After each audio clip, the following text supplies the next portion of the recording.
আর এবার অনুব্রত জীবনকৃষ্ণ সাহা সহ 6 জনের বিরুদ্ধে আদালত অবমাননার অভিযোগ। 11ই জুন সিউড়ি সিজেএম আদালতে অভিযোগ সিউড়ির স্থানীয় বাসিন্দা কল্যাণ বসু।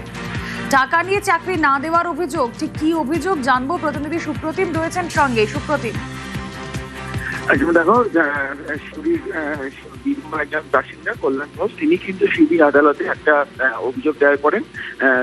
সেখানে তিনি বলেন যে অনুব্রত মণ্ডল সহ জীবনকৃষ্ণ সাহা সহ তৎকালীন যে প্রাথমিক বিদ্যালয়ের সংসদ সভাপতি বীরভূম রাজা ঘোষ সহ আরো 6 জন, মোট 6 জন, তারা কিন্তু টাকা নেওয়ার পরেও তার কোনো চাকরি হয়নি এবং এইটাই কিন্তু তিনি কোর্ট কমপ্লেন করে। এরপর কিন্তু কোর্টের শুনানি হয় এবং সেখানে সিউড়ি যে সিজেএম আদালত, সেখানে কিন্তু সিউড়ি থানার কাছে একটি রিপোর্ট চেয়ে পাঠায় এবং তারপরেই কিন্তু সেই মামলা শুরু করা হবে এমনটাই কিন্তু জানানো হয়েছে।